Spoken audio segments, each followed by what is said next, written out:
At that time, there was injustice, there was indefinite detention, and there was torture in the prisons. We want him to be successful, but success means delivering justice. Will there be justice? No ifs, no ands, no buts about it. You're being too pessimistic and maybe you're undermining the rebellion. After Allah, there's nobody that can hold it back. Not the US president, not Netanyahu, not anybody else. Assad was central to the axis of resistance.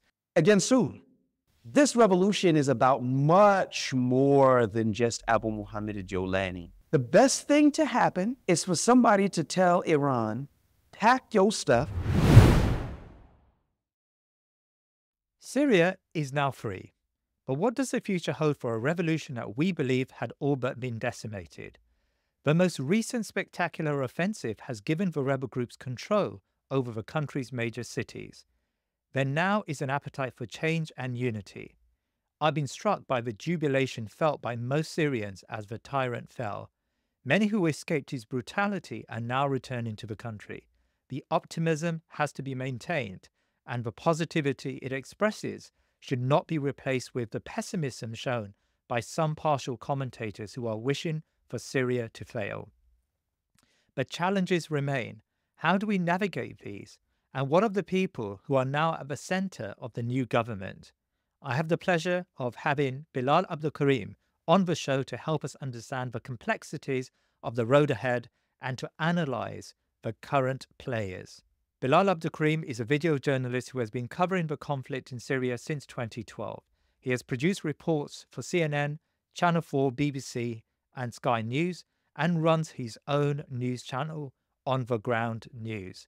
Bilal joins us from Aleppo. Bilal Abdul Karim, Assalamu alaikum wa rahmatullah, and welcome to The Thinking Muslim. Wa alaikum salam wa rahmatullahi wa barakatuhu. Ahid, thanks for having me. I really appreciate it. Jazakallah khair. Well, look, it's really an honor to have you with us because I've seen you over the years, and I think you've provided us an amazing service in understanding the civil war and understanding the different players. And I suppose today what I want to do is just get a glimpse or an understanding or a snapshot of where we are at the moment and the challenges ahead, as I've said. Now, let's talk about HTS, the group at the center of this rebellion and now at the center of the new government. Can you tell me more about the ideology of this group?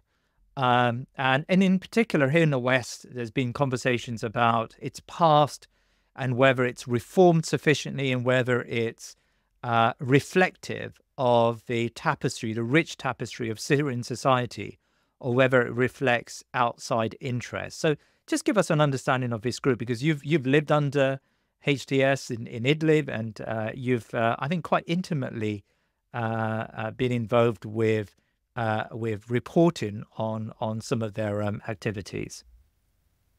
Well, firstly, Bismillah, Alhamdulillah, Salatu wa salam ala Rasulillah, wa ala alihi wa ashabihi ajma'in. The first thing, Akhi Kareem, is Hayat Tahrir Sham has a lot of good elements, but not all. And it has a lot of reform that has to take place for it to be suitable for the huge monumental task that's at hand. Because I'm going to give it to you straight. I'm not going to put any sugar or spice in it. Do they have the ability to? Yes, they do. But as I said, some changes need to take place. Now, previously, as everybody knows, they were running Idlib and the surrounding areas, but now that's fundamentally changed, that they're running almost an entire country right now. And I use the word almost because there are still Kurdish-held areas which are outside of the control just yet. But the entire country is basically under their rule. And that means Abu Muhammad Jawlani. Well, you can't talk about Hayat Tahrir Sham without talking about Abu Muhammad Jawlani. Jawlani, in my estimation, is somebody that's in need to reform his justice system. And if he does that, then he has an opportunity that comes along maybe once in every 2, 3, 4, or 5 lifetimes.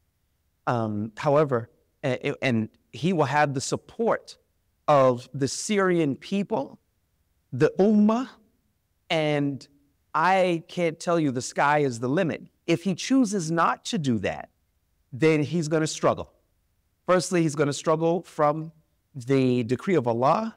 And then secondly, after that, there will be a constant battle and struggle between the authorities and the people. The people will not go back, inshallah ta'ala, back to tyranny, oppression, and lack of justice. So once again, to make it clear, the situation here is that if it's going to be in the direction of justice, and they've struggled to deliver justice to the people. Yes, you can deliver electricity. Yes, you can deliver some social services. Yes, you can deliver this or that. But if you can deliver justice to the people, they will be with you. If you deliver everything except justice, the people will never be with you. And that's the reality of the situation here in Syria right now. But Bilal, I want to pick up on what you mentioned there of justice. And we know that justice is at the heart of Islamic governance. And Hayat Tahrir al-Sham claim or want to be a group that calls for some form of Islamic core. When you were in Idlib, you were a campaigner for prisoners' rights, I believe, and you shed light on some injustices, I suppose, that existed in particular in the prisons of Idlib.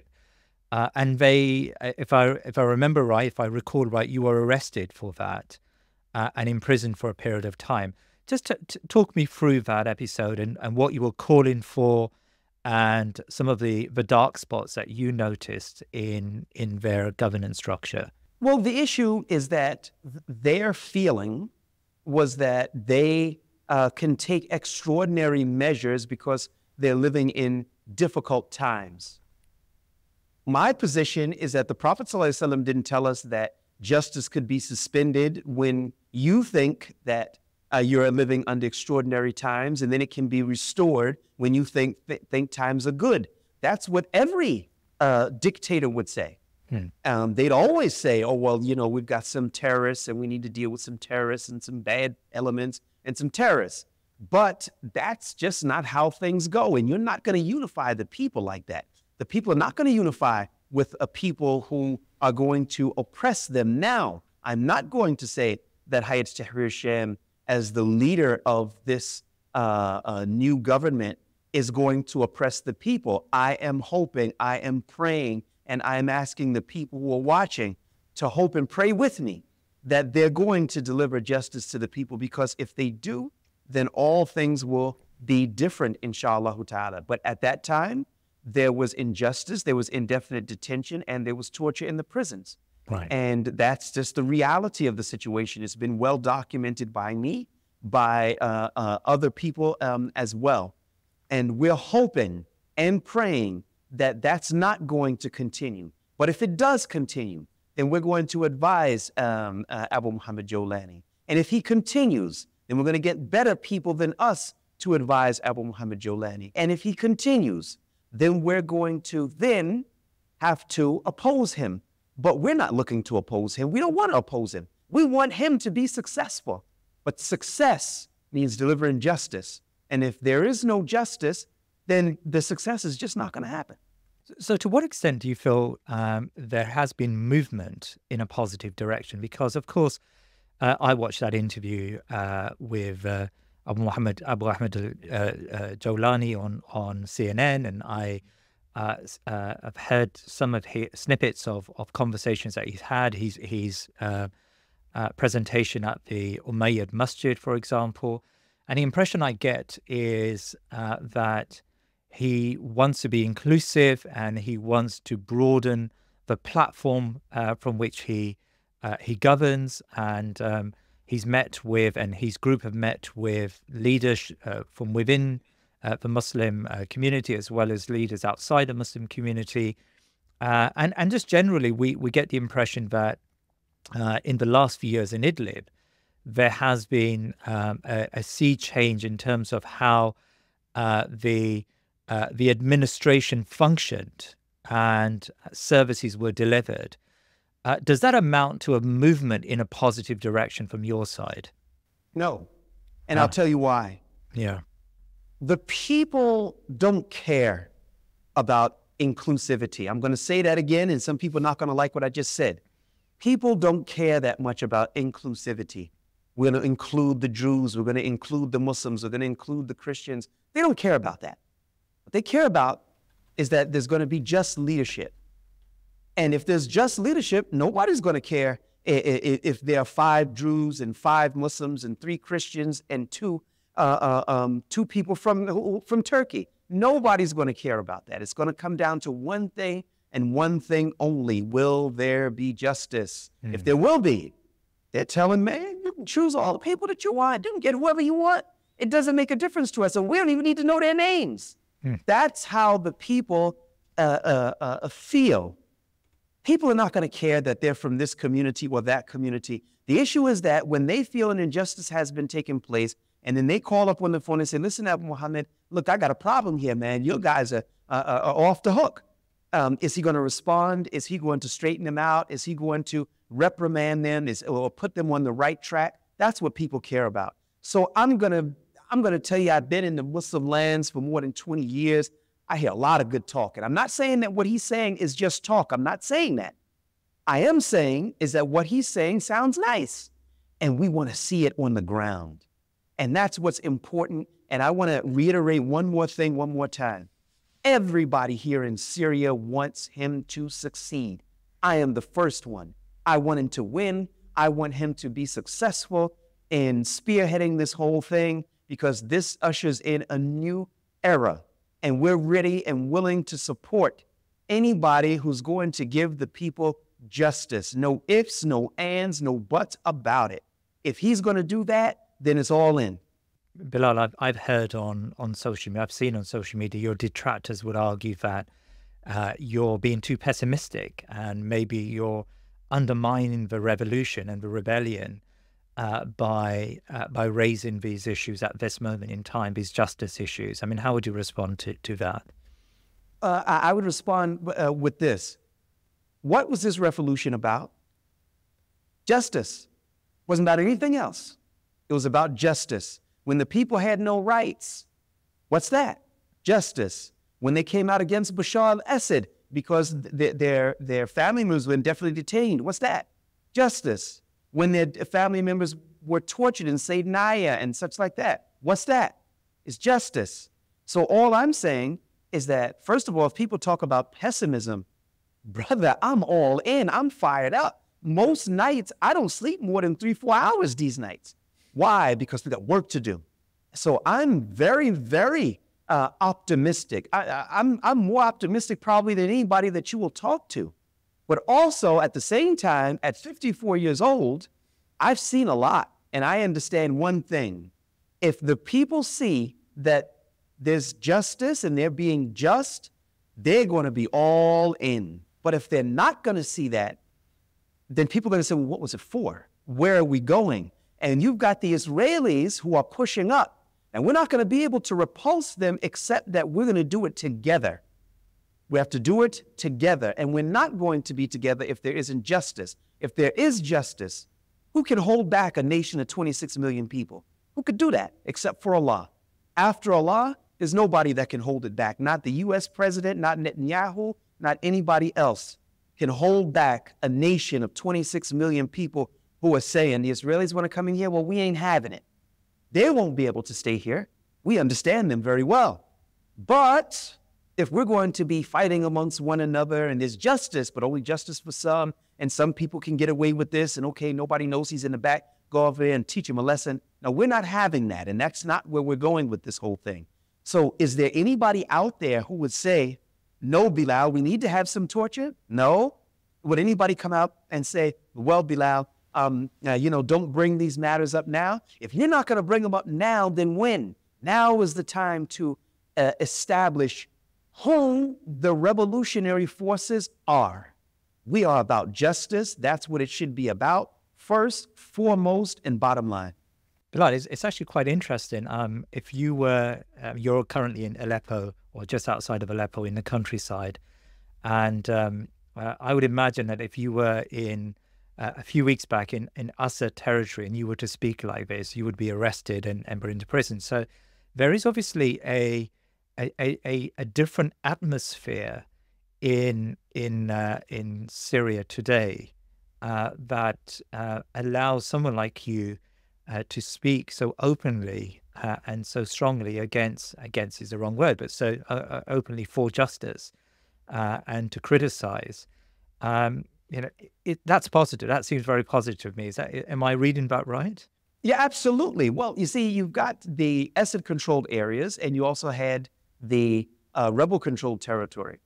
I didn't have to go to Assad-controlled territories and open my mouth. As soon as I showed up, they'd have said, "Hey, he's here." You know, they know very well the reporting that I've been doing over the years. Excuse me. At the Pentagon, they know the reporting that I've been doing over the years, because they've mentioned my names in press briefings. So Bashar al-Assad would have loved to have had my brown self pinned up in one of those cells somewhere. And that doesn't sound like fun. But the point of the matter here is that, yes, absolutely, I wouldn't be in former Assad-controlled territories and been able to speak. So I spoke from the territories where I was able to do that. And we have to, now our Sophia has expanded. And we want to gather all of the people here in Syria to rally behind the leadership here in Syria who's going in the direction of being just. That's what the goal is. That's great. I suppose the point I'm making is there is a toleration of journalists like you and your ability to speak today, and that sounds very positive to me. Well, yeah, sure. I mean, at the end of the day, if we, you know, I'm the child of slaves. A slave is so much different from what's happening here. A slave is somebody that doesn't have any rights. You don't even have the right to say, "Hey, stop beating me. Stop raping my wife." You don't have the right to say, "That's my wife. Don't put your hands on her." So with that as a backdrop, I don't feel like I have the ability to not speak. I have to, or else what the heck am I doing here? You know what I'm saying? I didn't get run out of New York. I can go back to New York and ride the subway train and do my thing. Before I came to Syria, I was in a new country every month, whether it was India or Europe or China or wherever it was. So if I'm not going to speak, if I'm not going to use my greatest weapon, then, dude, what's it for? Let me ask you about the current government, or the provisional government that's slowly coming together. Now, a couple of days ago, Mohammed al-Bashir was invited to lead that government as the prime minister, as the interim prime minister. My understanding was that he ran the government in Idlib, the administration in Idlib. Can you tell us a little bit about Bashir, as well as those around them, in terms of their capability and capacity, their ability to govern? Because, of course, often the problem is that when you've got militias who form governments, they don't have the political expertise to govern civil society. How do you, from your experience of the administration in Idlib and your reading of events, how do you see this current interim government proceeding? I think that they have the ability to expand to their new role. I think that they did a lot of good things in Idlib and establishing institutions and such like that. So they understand that dynamic. And I think with the expansion, it's going to attract good people, good thinkers, technocrats. So I think that the potential for that to happen, it's definitely there. There's no question about it. Yeah. And, you know, and the Syrians have got to look at the situation and say, hey, look, if you've got something that you think can help out this country, then raise your hand and volunteer to be a part of this new Syria, this new a land of opportunity. Because we don't have an open window that stays open indefinitely. We've got to work, and we've got to work now. And just in case people are not aware, and I want to mention this again, those Israelis are right next door. And they realize that something new and different is happening here and they want to make sure that they scuttle it before it has an opportunity to take off the ground. So we don't have a lot of time to be able to capture the hearts and minds of the people. But with the help of Allah, inshallah ta'ala, things are going to be fine. Well, let me ask you about the Israelis. Now, Israel has attacked multiple sites, military sites across Syria, including Damascus, and has all but eliminated the old defense capabilities of the Assad regime. There's been shelling of bureaucratic buildings, and it just seems like Israel is countering and trying to counter this revolution, or at least trying to incapacitate this state. I suppose my question to you is twofold. Firstly, is that how you're reading what Israel is trying to do? And secondly, it seems to me that the new government has been extremely quiet and silent on the activities of Israel over the past few days. They've not even condemned it publicly. Like, what lies behind that silence? Well, the first thing is that, yes, the Israelis are trying to weaken rebel forces. They're trying their best to make sure that they don't take advantage of the new weaponry that's fallen into their hands that was formerly the property of the Assad government, to make sure that they stay weak. But I don't know if Netanyahu knows this or not, but, nice try. The reality of the situation is that what is standard operating procedure for rebel forces is, as soon as you take an area and they acquire new weaponry, you take it directly from that location for these obvious reasons. I mean, rebel forces have got 12 years of experience. This is not the same rebel force that was fighting in 2011, 2012, 2013. This is 2024. So yeah, you've got some pictures that are floating around out on the internet of a hangar brought down on a plane that didn't work anyway, and some other images. But the reality of the situation is that the weapons that rebel forces got hold of, for the most part, are intact. All right, that's interesting. So in a sense, you're suggesting that it's not that significant of an attack by Israel. Well, I mean, when you run 350 sorties and you bomb 350 locations, it's not nice, it's not fun. But also to say that they gain some strategic advantage in that regard, the answer is no. As for the quiet response of the new government, I understand what they're trying to do. There's a country to unite, their institutions to establish, and getting into a war of words with the Israelis isn't going to bring any benefit. It's not going to do anything. Do they know that they're there? Well, everybody knows that they're there. Are they taking countermeasures? Yes, they are. And we'll just have to wait and see what that's going to be in the coming days, inshallah. And what is the extent to which Israel is now encroaching on Syrian territory? Because we hear on the net, especially from some on the anti-imperialist left, that Israel has effectively invaded Syria, and it's a few miles away from Damascus, and its tanks are rolling in. Is that how you're seeing Israel's current activities? No, I think that that's what they ultimately want to do. If you listen to people like Smotrich and such like that, who are saying step by step we're going to take all of Syria, but they're 40 kilometers away from the Syrian capital, and not an easy 40 kilometers.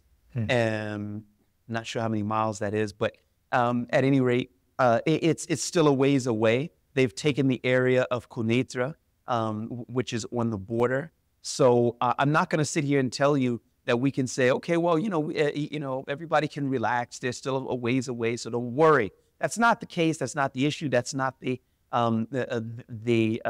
feeling here on the ground. But the idea that their tanks are getting ready to roll into Damascus and all, well, I'll be in Damascus tonight. You can ask me if they're there, but they're not. So alhamdulillah, the ummah should continue to make dua and things are going to be okay, inshallah. So, the conspiracy theorists out there are suggesting that one of the reasons why there's silence and ill preparation, in inverted commas, towards the Israeli assault is because there is some sort of collusion between the rebellion and outside forces, America and Israel. How do you address that? So let me make sure that I understand that. So rebel forces took the entire country away from Bashar al-Assad, who had never, ever attacked Israel, not once. Yeah. Never launched a missile through a rock or a stick or anything. And so rebel forces replaced him, who was giving them basically everything that they wanted, so that they could then hand the country over to the Israelis. Is that what they're saying? Yeah, I think that's the rationale. At least the argument is that they would question your points there about Assad never attacking Israel, and they would say Assad was central to the axis of resistance. Against who? Presumably against Israel. How are you going to be central when you didn't fight? You never said you were going to fight. The only thing that they did were two things. One, file a bunch of complaints with the United Nations Security Council. Good luck with that.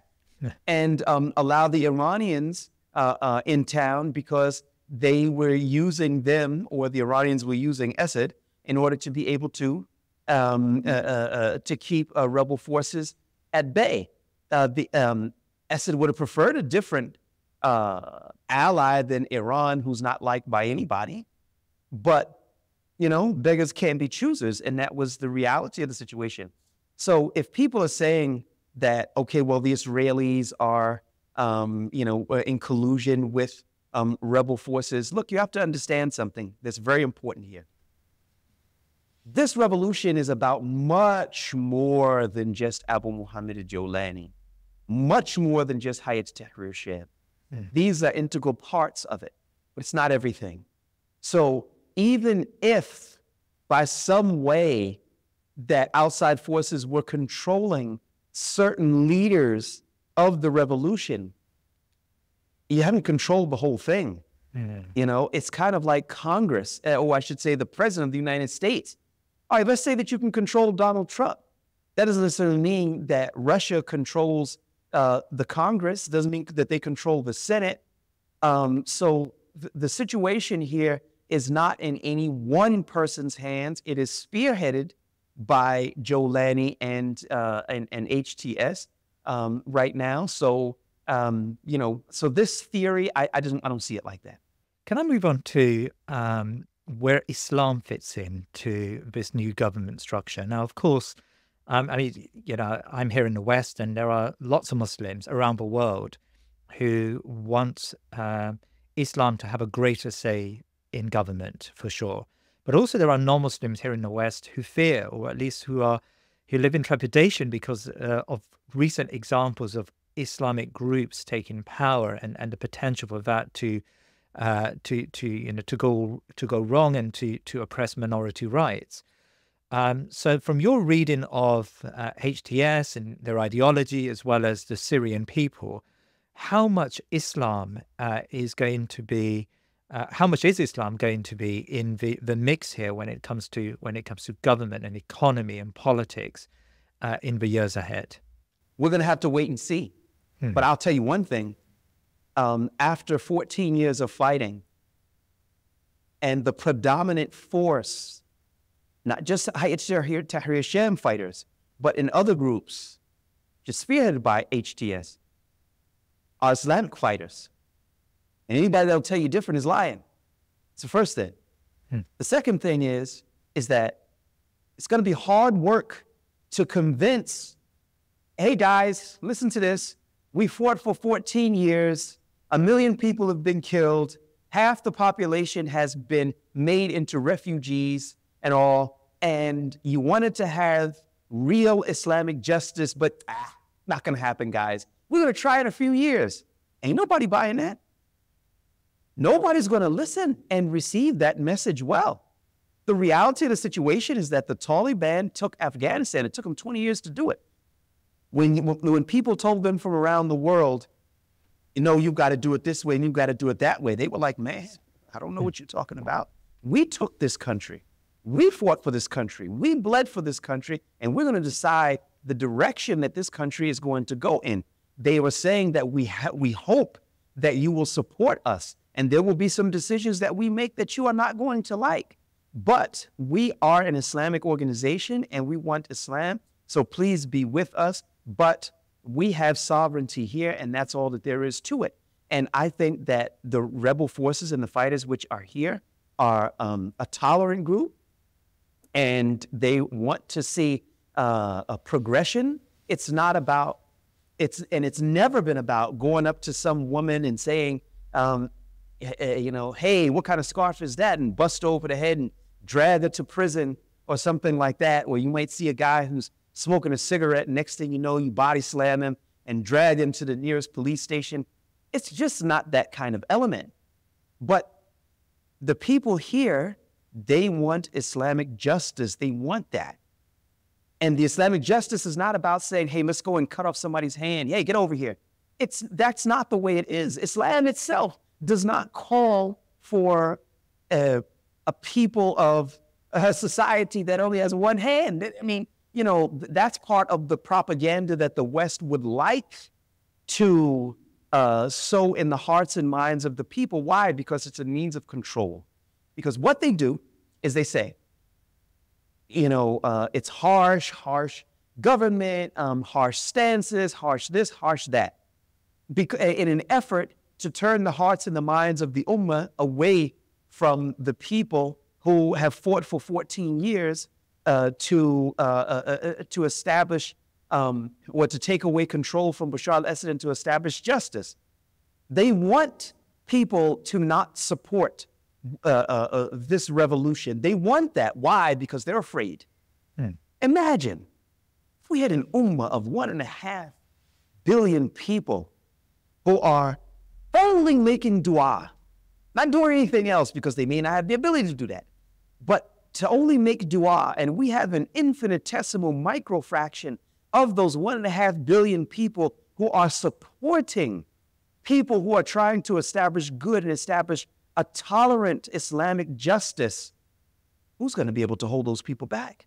Who's going to be able to keep those people from being a model of modernity for the future, a model for other countries? You think the United Arab Emirates wants this revolution to succeed? I don't think so.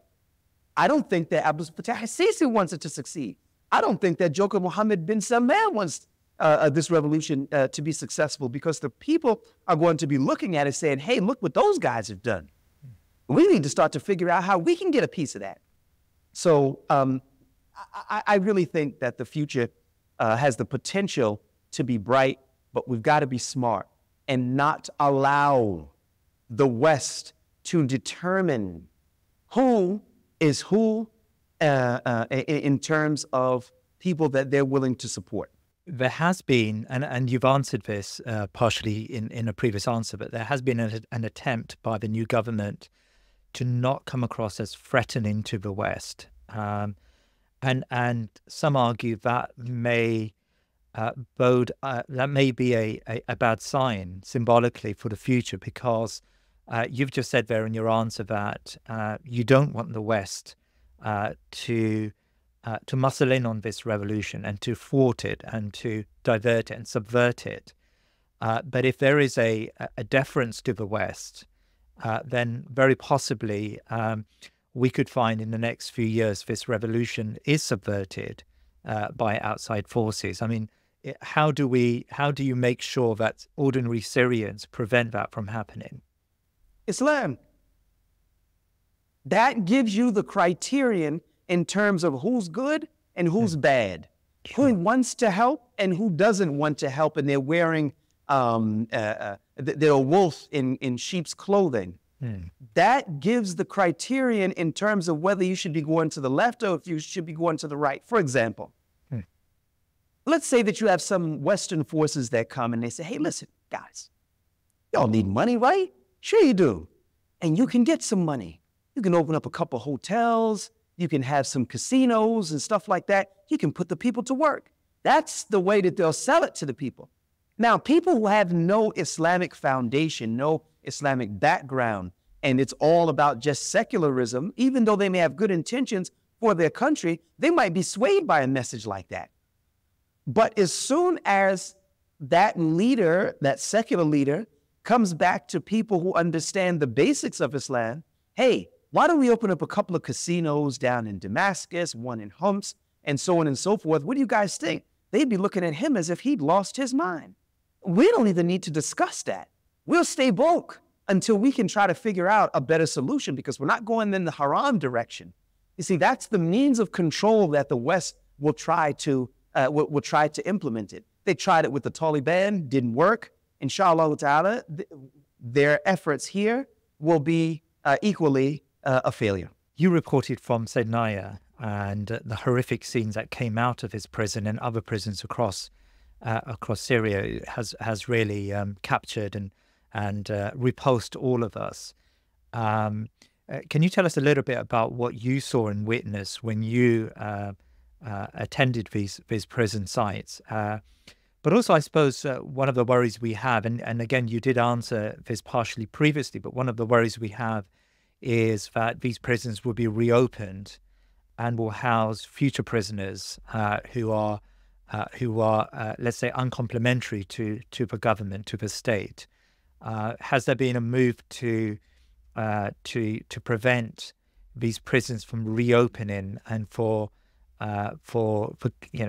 has the government discussed the need to establish some form of coordinated justice moving forward for Syrian people? It's way too early to tell what the new government will do with these old torture chambers and all. So let me answer that part first. It's just way too early to tell. So I can't answer that question. But I visited Abu Salim prison. I visited, that's in Libya, that was under the rule of Muammar Gaddafi. Yeah. And also here, Sednaya prison. It's a pit. Really? It's a human slaughterhouse. There's no regard for human life, dignity, humanity. Now, I want to talk about this word humanity for a minute so we can understand. Because people hear this word humanity, human, what does that really mean on the ground? That means when you see somebody and they're starving and their body is emaciated and they're asking, please give me something to eat. And you look at them as if you're looking at a cardboard box. You feel nothing. There's no humanity in your heart. Your blood doesn't flow.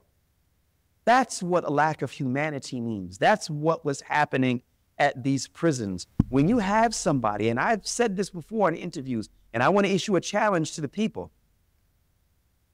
They used to do something called shabah, where they would tie the hands of the person and suspend them from the air. A lot of people would sit there and say, that doesn't sound too bad. So I would say to you, go and get a rope, tie it around your hands, and just throw it over the door. Suspend yourself for 60 seconds, if you make it that far, and see what it's like. Not having humanity is seeing somebody begging and pleading, let me down. Brother, fellow Muslim, don't do it like this. This is wrong. Allah is going to punish you for this. And that person, when he's listening to you, tell them to fear Allah. It's as if you're singing the most recent Bayat song or some Jay-Z song or one of the old Puff Daddy songs. He doesn't hear what you're saying when you're talking about Allah. He doesn't get it. That's the elements that you have in Essed's torture chambers in Sednaya prison and Branch 27 and Tadmor prison and these other prisons. And brother man, inshallah ta'ala, we will make sure that there is no return back to those days. Inshallah. Can I ask you about the situation in the northeast of the country with the with the SDF, the Kurdish forces, or the nominally Kurdish forces.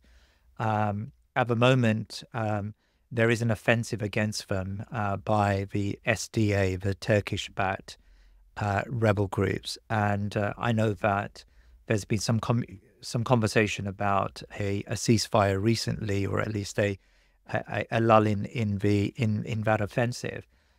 How do you understand the role of the SDF? Do you see them as counter-revolutionary forces backed by the West, or is that an exaggeration, and should they be incorporated into a future civilian government of Syria, of a united Syria? Well, once again, I'm going to say this again, and maybe some of the viewers might not like it. I don't think that incorporating this or that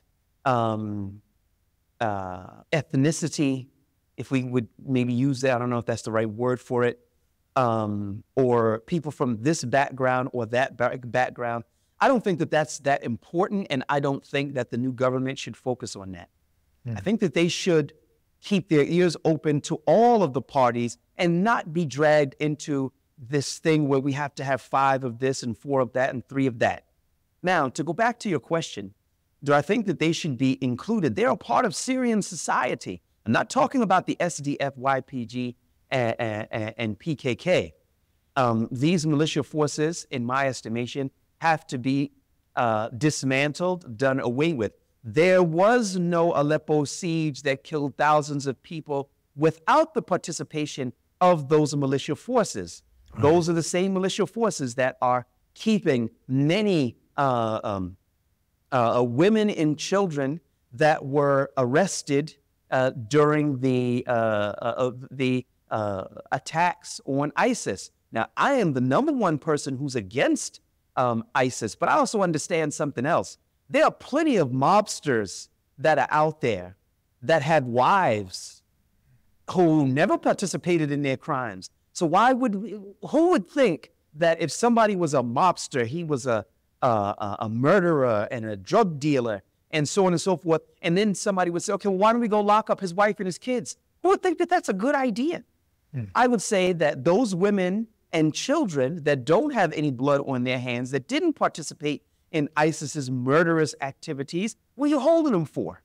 And that's what those Kurdish militia forces are doing. So no, I don't think that those militia forces should have a role in this new Syria, but they're a part of Syrian society, and if they want to be civilians and they don't have the blood of Muslims on their hands, then they should be allowed to do that. That's what I think. That doesn't mean that that's what's going to be, but I think there's got to be patience and tolerance and inclusivity, back into society for all these different elements. But we can't forget and pretend that we don't remember the role that those Kurdish militia forces played in this last 14 years. There are a lot of people who are dead because of them, and we shouldn't forget that. We might be willing to move on from that, from some people, but to now say, okay, well, let's include them in on some type of government. Nah, brother, I ain't with it.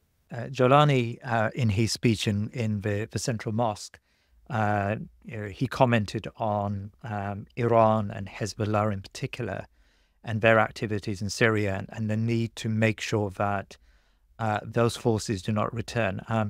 Why did he? Because of course, many Iranians have pointed that out as being, or have criticized his criticism of these forces. Why do you think he particularly highlighted the activities of Hezbollah and Iran, and how did you see these actors in the Syrian civil war? Well, first of all, Iran has been nothing but a troublemaker to the entire region. Yeah. That's just the reality of the situation. They supported a dictator that slaughtered 1 million people, and they were right there arming him and supporting him, and so was Hezbollah. We could get into a lot of fancy terminology and, talk about international law and and all kinds of stuff. But when you're supporting somebody that did the things that Bashar al-Assad was doing, what you going to tell me? You didn't know? Wasn't clear? It's been 14 years. Was he torturing people and saying, nah, I didn't know that. How come somebody didn't come and tell me? Is that what we're going to do? I mean, this is asinine. This is foolish. This doesn't make an ounce of sense. The best thing to happen is for somebody to tell Iran, pack your stuff, go back to where you were, or we fight. And you don't have a leg to stand on now. Same thing with Hezbollah. Tell them, guys, look, maybe at some future point, we might be able to cooperate in something, but not today. Your role in this thing has been just too awful, and we had no role for you. Get your stuff and go back to Lebanon because you got serious problems over there. You think that the Israelis are going to pull out after 60 days? Whose idea was it to give them 60 days to pull out of southern Lebanon? That's like the stupidest thing you could imagine. The Israelis are not going to pull out of there. They're going to make some false flag operation. Oh my God, oh my God. They launched a missile at a school that they launched themselves. So we need to stay there to protect our security. That's what they're going to do. I don't know who negotiated that deal, but whoever it is, he should be, well, I shouldn't say he should be shot. Maybe he should be severely injured. The point of the matter is that Hezbollah, you got your own problems. Go back to Lebanon. So Bilal, let me pick up on that point on Iran, because of course there are lots of Muslims, Sunni Muslims, Shia Muslims. There are lots of Muslims who believe that Iran's negative role in the conflict has been exaggerated, and actually its primary objective was to neutralize ISIS and Al-Qaeda. And that's certainly how the Iranian government has propagandized its activities, its role in Syria. Can you tell me about like your experience of the Iranian militias and what they ended up doing in the Syrian civil war? Okay, the first thing is, if anybody is saying that Iran, now they're saying, no, Iran just came there to fight ISIS. No, what are you talking about? The Iranians are cool. Okay, let's talk reality. You know, I don't know, I guess once the weed wears off, if anybody who would say that, and then we talk business. Issue number one, Assad never would have been able to survive this long if it wasn't for Iran and the Iranian and the Shiite proxies were paid by who? Bashar al-Assad didn't have any money to pay them guys. Who was it from? It was from Iran. Two, where did the Iranians fight ISIS? That's my question to you. What city? What town? What village? They didn't fight ISIS. They never did. That's the reality. And if anybody tries to come up and say, oh, yes, they did, tell me where. They didn't. That's the second thing. The third thing is that Hezbollah has no money. Where do they get their weapons from? They get it from Iran. And therefore, they were sent here at the behest of who? Iran. And Bashar al-Assad was able to survive this long because the Hezbollah group sent droves of troops here to prop up Bashar al-Assad. And I want to go back to this one more time. Guys, if somebody said that there was, the genocide that took place in Rwanda where 1 million people were killed in 100 days, anybody who aided and abetted that genocide deserves to be in The Hague or shot or in prison for the rest of their life, depending on what type of justice you want to see. For anybody to come now and say, and try to rebrand Iran to say that they were just fighting ISIS, I tell them, come on, brother, come on, man. What you talking about?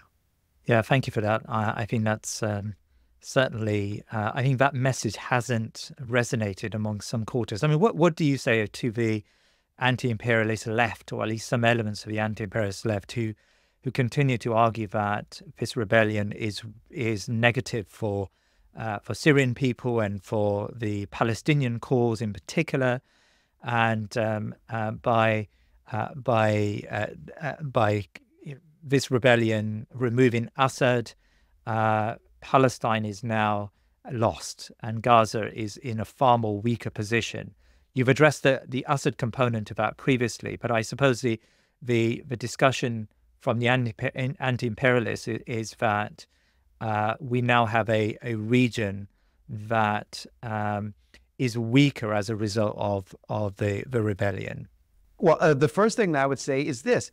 If you look at the situation now, let's say, just for argument's sake, that instead of taking this country in 2024, it would have been done in 2016 or 2017 or 2018.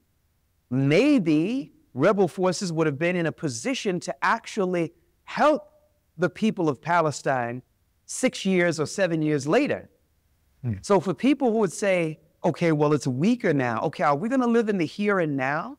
You think it was stronger with Bashar al-Assad? He wasn't helping the Palestinians. He was helping the Palestinians do what? That's my question to you. What was he helping the Palestinians do? Get up in front of the camera and say, we condemn the killing in Palestine. Everybody condemns the killing of Palestine. My grandmother would condemn the killings in Palestine. But my grandmother doesn't have troops. My grandmother doesn't have missiles. My grandmother doesn't have anti-aircraft batteries. My grandmother doesn't have planes. You do. How come you didn't do something? Well, he didn't do anything. So if people are talking about, well, we could kind of, the resistance is weaker now. They weren't doing anything anyway. And if you always want to just look at the here and now, okay, well, you've got a guy who's not making enough money to be able to feed his family. He's not making enough money to feed his family. And he's got to quit that job and go get a better job. Now, somebody could say, wait a minute, if you quit that job and everything, your family's going to be in a weaker position. Okay, I get it. But I can't even go look for a job as long as I have this job, and I can't feed my family anyway. So even if we, as a family, have to cut back just a little bit for a bit of time, it's better and it is obligatory for the success of our future that we go through some difficult days today so that we'll have better days tomorrow. Bilal, I think we've had a really interesting conversation today. Just tell me about the Syrian mindset, the Syrian people that you encounter on a daily basis. How are they feeling? How do you feel that there's a lot to be optimistic about when it comes to the future of Syria? And do they feel that sense of optimism that you've shown in your answers today? You just have to look at some of the town squares. The people are ecstatic, but they're worried. They're worried this might be an Assad trick. They've been ruled by an iron hand for years. That's all they knew. And all of a sudden now the dictator is gone. Is he really gone? Is he just waiting to see who's happy with him not being gone, and then his feared security service is going to do a crackdown? So it's like, yeah, they're celebrating, but it's like, okay, well, let's wait and see what's going to happen. So I think that the people are seeing that there's some possibilities for the future. I'm telling you, in the north, we have better cars than they have in Damascus, if you can believe that. I have an iPhone, and when I was going down into other territories, and I would go into the shops, to mobile shops, to get credit and stuff like that and everything, and you look at other people's phones, they got some old Samsung, a busted up Nokia and everything. That's what the people have. They don't even have Wi-Fi, brother. They have the mobile phones that has some bogus internet connection, because I told you that when I go back down there, we can't do this interview because the internet isn't good enough for it. So their standard of living is very, very poor, Yahi. Very, very bad. So there's a lot to be optimistic about. And me, myself, I'm not Syrian born, but I never felt more Syrian today than ever before. I'll give it to you like that. So let's see what's going to happen for the future. For all the people who are optimistic, I will say alhamdulillah. For the people who are skeptical, I say that's cool. we're still brothers and sisters. Let us maybe take a few steps forward and maybe you'll join in. So that's my position. That's what I feel is happening here on the ground. Bilal Abdul Karim, Jazakallah Khair. Thank you so much for your participation today, and thank you for all the work that you do there. Thanks for having me, and salam to all the brothers and sisters. Please remember to subscribe to our social media and YouTube channels, and head over to our website thinkingmuslim.com to sign up to my weekly newsletter. Jazakallah Khair.